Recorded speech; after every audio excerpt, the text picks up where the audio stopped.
Imaginé dans les années 80, le projet d'une nouvelle ligne entre Lyon et Turin s'inscrivait dans les nombreux développements de lignes à grande vitesse avec une priorité aux voyageurs.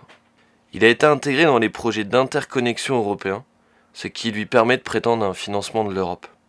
La forte augmentation du nombre de poids lourds dans la vallée de la Maurienne, liée notamment à la fermeture du tunnel de Mont-Blanc, justifiait la création d'une infrastructure ferroviaire permettant d'absorber le transport routier des marchandises, polluants et dangereux. Les nombreuses études concluaient toutes à un niveau de trafic en forte croissance, avec pour conséquence la saturation de la ligne existante ne permettant pas d'accueillir les 80 millions de tonnes de marchandises prévues entre la France et l'Italie pour 2010. Pour répondre à cette vision du futur, il a été imaginé un tunnel transfrontalier de 57 km entre Saint-Jean-de-Maurienne en France et Susa en Italie, auquel doivent se raccorder des voies d'accès dans chaque pays. Face à ce projet, une forte opposition s'est organisée en Italie avec une argumentation technique, économique et environnementale. Les analyses et études menées par l'opposition française à ce projet arrivent aux mêmes conclusions que celles de l'Italie.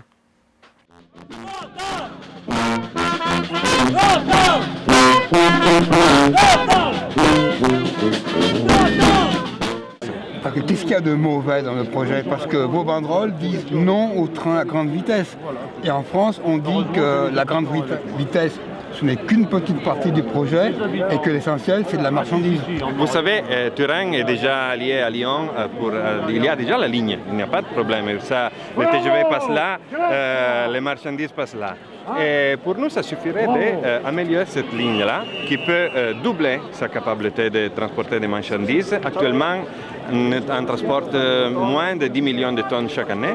On pourrait arriver à plus de 20 millions de tonnes chaque année dans 2 années, en épandant 2 milliards d'euros. Si on veut faire le double tunnel de 54 km, on va prendre 20 milliards d'euros pour avoir le travail terminé peut-être dans 20 années. Et je ne sais pas comment ça sera l'Europe, l'Italie, la France dans 20 années et les transports publics dans cette année. Je voudrais bien le résoudre avant de 20 années.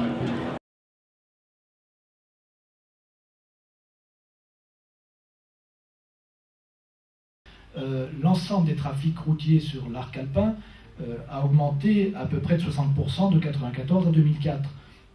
Il a doublé à Vintimille, effectivement. Il a augmenté de 80% sur le Brenner, mais sur le Fréjus et sur le Mont-Blanc, il baisse de 10%. Alors, je crois qu'il ne faut pas se cacher derrière ce petit doigt. C'est une réalité. Et cette réalité, il faut qu'on la prenne en compte, parce qu'aujourd'hui, je pense qu'elle fragilise notre projet d'infrastructure nouvelle, puisqu'on va nous dire un jour, et puis je pense qu'il y a beaucoup qui le pensent et qui le disent tout bas, effectivement, le trafic baissant, la priorité n'est pas forcément pour cette nouvelle liaison transalpine. Et il faut donc affûter nos arguments sur la question à la fois de la sécurité, ça a bien été dit par Michel Bouvard, sur la question de l'environnement, il l'a dit aussi, mais je pense qu'il faut encore aller plus loin, et il faut vraiment développer ces arguments-là pour imposer effectivement cette nouvelle ligne ferroviaire. Surtout, je ne veux pas me marquer comme n'étant pas un défenseur de ce projet, mais simplement, depuis un certain temps, et je comprends qu'on cherche le plus d'arguments possible, Monsieur Bouvard, vous avez insisté un petit peu sur ce problème de la sécurité. Je ne pense pas que tous les cheminots qui sont ici présents me contrediront. On ne peut pas dire qu'il n'y a pas de sécurité. Au contraire, je veux dire, il faut rappeler quand même que le ferroviaire, c'est un transport guidé, qu'il n'y a pas du tout les mêmes problèmes de sécurité qu'on peut trouver par rapport à la route. Pour preuve, il y a un wagon qui a déraillé, par exemple, au mois d'avril de l'année 2005. Le train est sorti, et qui plus est, il est même allé jusqu'à Turin. Donc voilà, quand vous dites que le train de secours met plus d'1 heure pour arriver, je pourrais vous dire aussi que, par exemple, dans l'essai qui a été fait au mois de janvier, la VAC, c'est-à-dire le véhicule d'accompagnement des chauffeurs, est arrivé en gare de Modane avant même que l'alerte ait été déclenchée côté France. Depuis une quarantaine d'années, la structure des échanges en Europe s'est trouvée largement modifiée, par l'émergence économique de pays comme l'Espagne et le Portugal, puis ceux de l'ancien bloc de l'Est. Aujourd'hui, une forte proportion des marchandises qui circulent en Europe arrivent par la mer en provenance d'Asie. En conséquence, on observe une forte croissance des transports sur les axes nord-sud au départ des ports, alors que les axes est-ouest ont vu une stagnation, voire pour certains, une diminution du tonnage transporté. Écoutez, moi je soutiens le projet du Lyon-Turin depuis 30 ans, au motif que on m'a dit depuis 30 ans, les spécialistes du dossier, que le trafic de marchandises à travers notre Savoie en particulier allait être multiplié par 3. Ça c'était il y a 30 ans. Et maintenant on a le recul des 30 ans qui viennent de s'écouler, qui montrent que le trafic de marchandises n'a pas augmenté à travers les Alpes. Et donc je pense qu'on ne peut pas nous refaire le coup maintenant de nous dire oui mais dans 30 ans il aura à nouveau triplé. Et donc comme je conteste la pertinence des raisons qui motivent le dossier, j'ai décidé de ne plus soutenir ce projet. Lors des enquêtes publiques, ce que l'on nous a montré, ce sont des graphiques qui montrent une augmentation du trafic routier, avec une prédominance du trafic routier, et une chute à partir de 2008.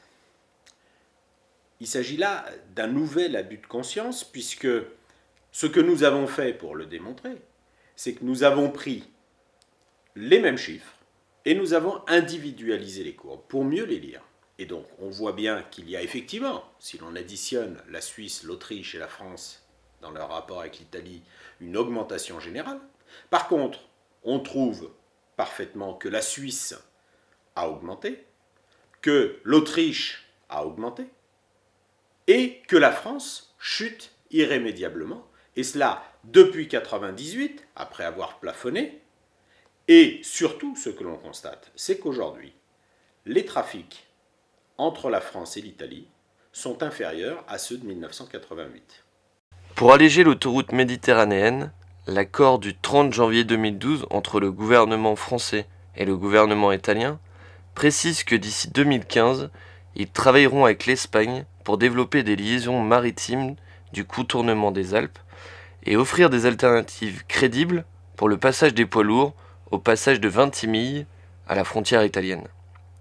Cette volonté confirme ce qui était déjà expliqué par Réseau Ferré de France dans les cadres du débat public de la région PACA, où il était écrit que les 2/3 du trafic peuvent être détournés par 6 à 7 navettes maritimes quotidiennes à créer entre la France, l'Espagne et l'Italie.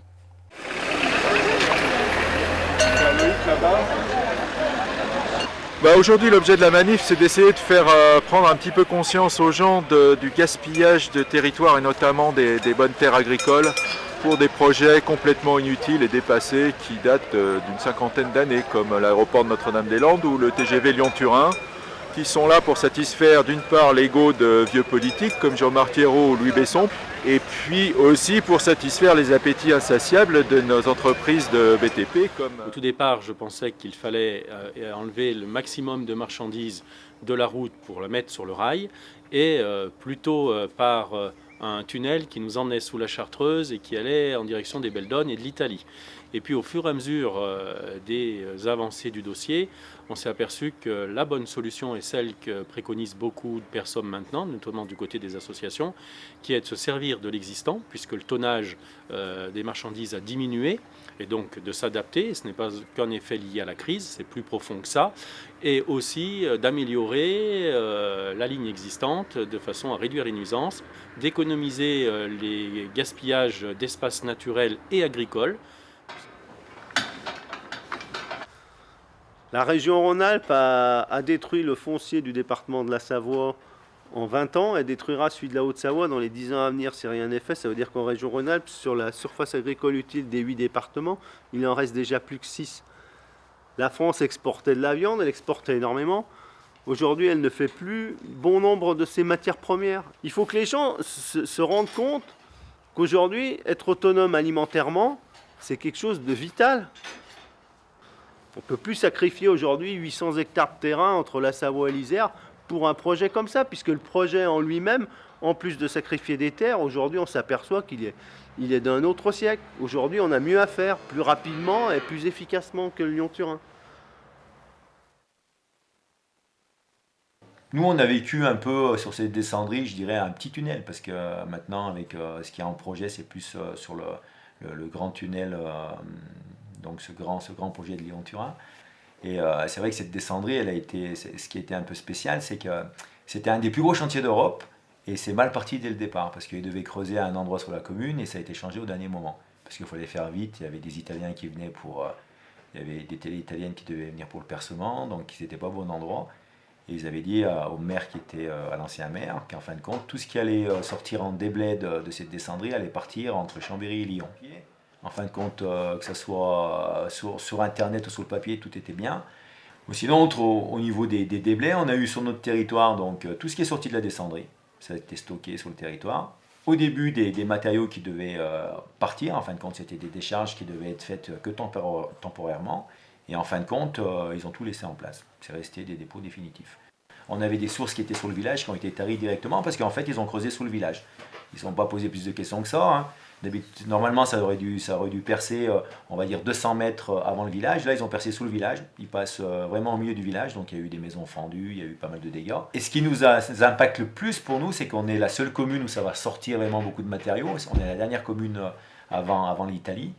Et il y a à peu près 3 millions de mètres cubes qui vont sortir sur notre territoire. Donc nous, on s'est battu pour ne pas avoir ces déblais, pour que ces déblais, en fin de compte, servent à quelque chose, parce que je pense qu'en France, il y a peut-être des communes qui en ont besoin, et qui sont plus... je dirais plutôt que ça soit stocké à un endroit dans une zone naturelle. On a essayé de voir avec LTF, avec l'État, si c'était possible de les amener ailleurs, pour que ça puisse servir à quelque chose, et pas que ça soit stocké dans une zone naturelle. Quand on a eu l'enquête publique, nous on leur a dit, on a peut-être une solution, c'est de sortir les matériaux avec des trains, parce qu'à la limite, vous avez un projet qui est lié au ferroviaire, et ben on l'utilise depuis le départ, on sort les matériaux avec des trains, et on les amène où vous voulez en France. Donc on a dit le moins loin, on dira pour boucher, le truc qui était plus facile à boucher, c'était la zone des Gabelins à Éton. Donc ils ont calculé, ça revenait je crois à 60 millions d'euros pour faire tout ce trafic. Et quand ils ont fait, le bureau d'études qui a travaillé là-dessus, il nous a montré une photo de la gare de Modane remplie de trains, en nous disant on n'aura même pas de la place pour faire passer vos trains que vous dites là pour sortir les matériaux parce que les voies sont encombrées, il y a du monde. Alors qu'on voit très bien, nous on a des gens qui travaillent à la SNCF, toute la gare de Modane, elle est vide la gare de Modane. Il n'y a plus rien du tout en activité. Sur le site sur lequel ils vont mettre les matériaux, les 3 millions de mètres cubes, nous on a un agriculteur qui met ses vaches, qui fauche les prés, et c'est toute une zone AOC. Donc à cet agriculteur, nous sur notre territoire, on ne peut pas en donner plus, parce qu'on n'a pas d'autre endroit à lui donner en exploitation. On est avec des infrastructures qui ont la performance que Cavour savait se voir proposer par les ingénieurs du 19e siècle, et même pas de la fin du 19e siècle. Donc il y a là aussi une urgence d'infrastructures modernes. Les blocages du développement du trafic fret dans le tunnel ne sont pas liés au tunnel, ils sont liés à l'infrastructure en aval et en amont du tunnel. Donc si on veut pouvoir profiter pleinement, mais que ce soit le tunnel actuel ou le tunnel futur, hein, il faut bien être d'accord, ça n'est pas un tunnel qui crée un blocage à l'acheminement du trafic. Ce sont les infrastructures en général. Les volumes, les charges qui peuvent être transportées, j'allais dire, elles sont unitaires au train. Bon, donc il faut se dire qu'on peut transporter, on va prendre 1500 tonnes par train, un peu le maximum. Et vous pouvez faire passer dans le tunnel à peu près autant de trains que le système technique de signalisation le permet. C'est-à-dire que d'un point de vue théorique, on peut sans aucune difficulté majeure, je dis bien d'une manière théorique, hein, passer 10 trains par heure pendant une vingtaine d'heures dans le tunnel et par jour. Donc d'un point de vue théorique, on peut passer 200 circulations par jour dans le tunnel. Après, dépend le tonnage. Si vous multipliez par le tonnage, vous faites l'opération et vous multipliez par le nombre de jours, il n'y a pas de difficulté particulière. À titre d'exemple, la ligne numéro 1 du métro, inaugurée le 15 juillet 1900, donc du 19e siècle, est aujourd'hui automatisée au même niveau que la dernière ligne de métro, la ligne 14. C'est-à-dire que vous avez des rames de métro, ce sont des rames entièrement automatiques. Donc l'infrastructure du 19e, pour autant que le matériel soit mis à niveau pour le 21e, fonctionne parfaitement. Les problèmes de pente sont réglés depuis toujours par les chemins de fer, soit parce que les chemins de fer ont utilisé la pousse, qu'on appelle la pousse, en mettant en queue des trains des locomotives qui assurent la pousse et qui assurent aussi la sécurité, dans la mesure où s'il y avait une rupture d'attelage éventuelle, elles tiennent les wagons par l'arrière, quoi, hein, pour éviter les accidents tels que ceux qu'on a pu connaître au début du XXe siècle. Ce problème-là peut être réglé avec les nouvelles technologies, et notamment avec une technologie très simple qui est utilisée aujourd'hui sur les TER, qui est utilisée également sur les TGV, qui est utilisée en Allemagne par la Deutsche Bahn et également au Japon, c'est la motorisation répartie. C'est-à-dire que chaque wagon a dans ses roues son propre moteur. Ce qui fait que, au lieu d'avoir des wagons qui tirent en arrière, c'est comme les 4x4, ils avancent tous en même temps. Et donc, vous n'avez plus de risque de rupture d'attache et vous pouvez augmenter la longueur de vos wagons. Vous pouvez augmenter le tonnage, à la fois parce que vous mettez sur le wagon lui-même, et à la fois en augmentant. Alors, on est limité à 750 mètres du fait des voies d'évitement, soit. Mais on peut augmenter la capacité de ce tunnel aujourd'hui, simplement en investissant quelques millions sur des wagons intelligents qui sont avec des moteurs sur chaque wagon. Et là, on va travailler en 4x4, on va éviter 270 tonnes de motrices, on n'aura plus de problème de rupture d'attache, et, cerise sur le gâteau, on pourra commencer à piloter ces wagons de manière intelligente, puisqu'une fois que vous avez un moteur sur un wagon, vous pouvez le téléguider quand il arrive à l'approche des gares de triage. Donc, voilà la réponse du XXIe siècle. Alors, il y a deux demandes, c'est toujours la même chose. Il y a une demande de fret, qui n'est pas très importante aujourd'hui, pour diverses raisons. Et puis, il y a une demande de voyageurs. Alors, pour les voyageurs, par exemple, entre Lyon et Chambéry, cette demande est beaucoup plus forte. Actuellement, la réponse à cette demande, c'est uniquement l'autoroute A43. Bon, après, dans ce qu'on appelle le sillon alpin nord, c'est-à-dire entre Montmélian et Culose, avec entre les deux Aix-les-Bains et Chambéry, là on a une très grosse agglomération en devenir. Actuellement, c'est presque 200 000 habitants. Et donc, il y a un besoin de déplacement interne à l'agglomération. Le problème, si vous voulez, de ce projet, c'est qu'il n'a pas été conçu dans une perspective d'économie dans tous les sens du terme. Économie financière, économie de terrain, économie en termes de phasage, faire les choses par petits bouts, petit à petit, de façon à créer une activité continue et d'ampleur locale. On a cherché à faire quelque chose un méga projet avec des méga entreprises, qui ne sont pas des entreprises régionales, avec des méga infrastructures qui vont passer à droite à gauche sans respect pour les territoires. Donc il faut profiter de l'idée du Lyon-Turin pour régler ces problèmes de capacité.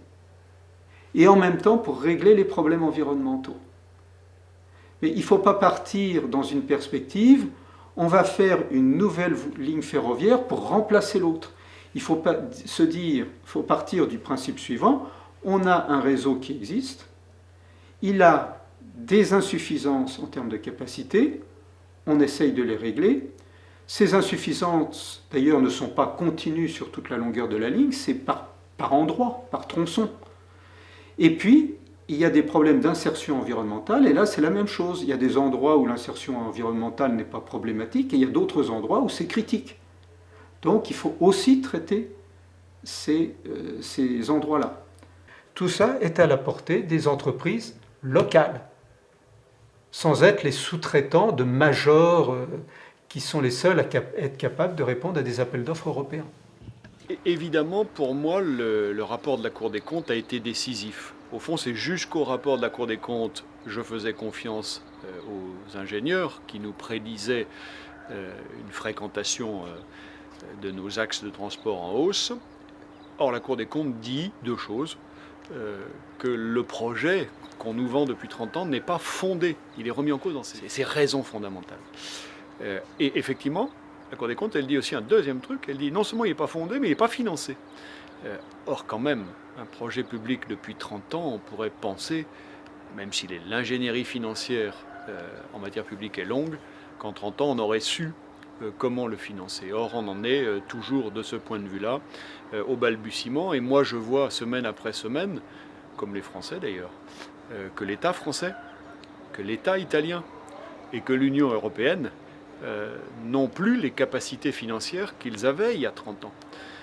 Et donc, je crois en effet que non seulement il n'est plus fondé, mais que par ailleurs, son financement est quasiment hors de portée. Et c'est la deuxième raison qui motive mon retrait. Que dit la Cour des comptes? Elle dit, dans tous les scénarios qui sont soumis, la valeur de cette infrastructure sera négative. C'est-à-dire qu'il y aura du déficit public, c'est-à-dire que l'infrastructure, par son exploitation, ne sera jamais payée. C'est du déficit futur qui est engagé si on fait ce projet. Elle dit simplement, il faut donc regarder ce que l'on peut faire avec les lignes existantes, qui, comme on le sait, sont capables de transporter aujourd'hui la quasi-totalité des marchandises qui circulent dans les Alpes du Nord. Pour ce que je sais du Lyon-Turin, il me paraît très comparable à un certain nombre d'autres grands projets d'infrastructures, comme l'autoroute A65 dans le sud-ouest de la France, comme l'aéroport Notre-Dame-des-Landes, comme un certain nombre de projets de lignes à grande vitesse, c'est-à-dire des projets qui sont économiquement très mal fondés, parce que reposant sur des extrapolations de trafic extrêmement exagérées, des projets qui mettent en jeu non pas le financement public et donc des logiques de comptabilité publique, mais des partenariats publics-privés qui consistent à transférer le profit vers des grandes entreprises privées et à créer de la dette publique pour une échéance de 1, 2 ou 3 décennies, et un mépris de l'environnement tout à fait important. Et j'allais dire, et c'est peut-être aussi ça qui est important dans le fond au-delà des intérêts, c'est qu'il découle d'une conception que l'on appelle productiviste, que l'on appelle croissanciste, qui est une vision du progrès qui est totalement dépassée, qui pouvait peut-être avoir sa légitimité dans les années 1960 ou 1970, mais qui maintenant ne correspondent pas aux problèmes d'aujourd'hui. Ce sont en fait, le Lyon-Turin me paraît, comme beaucoup de ces projets, un projet du passé, un projet dépassé. Surtout, je ne veux pas me marquer comme n'étant pas un défenseur de ce projet, mais simplement, depuis un certain temps, et je comprends qu'on cherche le plus d'arguments possible, Monsieur Bouvard, vous avez insisté un petit peu sur ce problème de la sécurité. Je ne pense pas que tous les cheminots qui sont ici présents me contrediront. Et il faut donc affûter nos arguments, et il faut vraiment développer ces arguments-là pour imposer effectivement cette nouvelle ligne ferroviaire.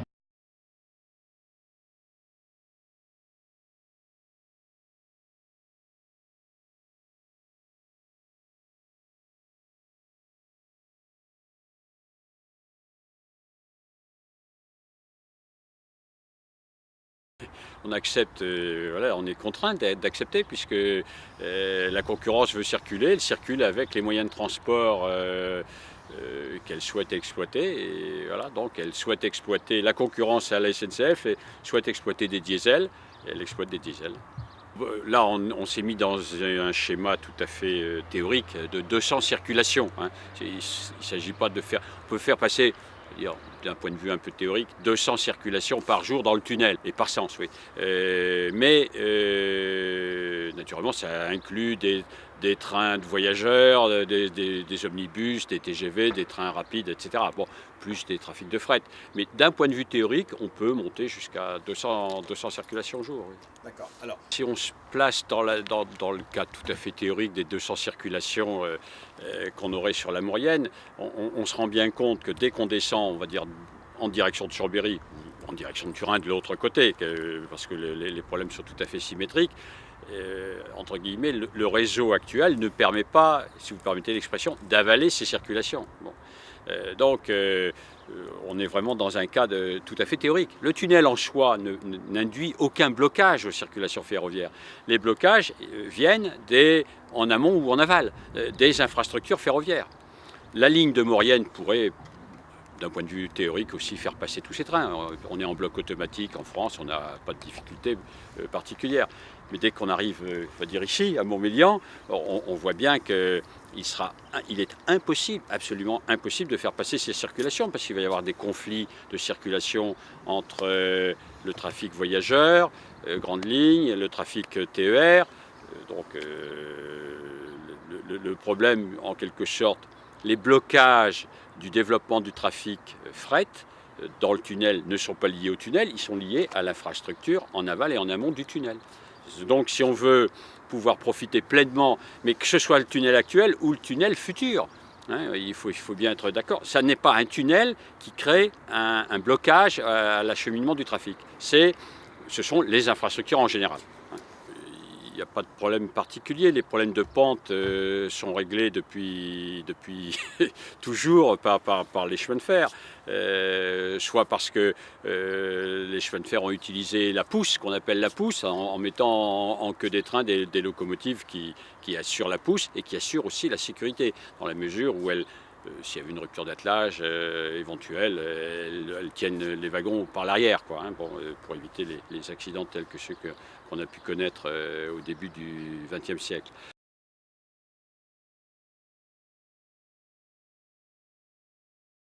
Les volumes ou les charges qui peuvent être transportées, j'allais dire, elles sont unitaires au train. Bon, donc il faut se dire qu'on peut transporter, on va prendre 1500 tonnes par train, un peu le maximum. Et vous pouvez faire passer dans le tunnel à peu près autant de trains que le système technique de signalisation le permet. C'est-à-dire que d'un point de vue théorique, on peut sans aucune difficulté majeure, je dis bien d'une manière théorique, hein, passer 10 trains par heure pendant une vingtaine d'heures dans le tunnel et par jour. Donc d'un point de vue théorique, on peut passer 200 circulations par jour dans le tunnel. Après, dépend le tonnage. Si vous multipliez par le tonnage, vous faites l'opération et vous multipliez par le nombre de jours, il n'y a pas de difficulté particulière. D'accord.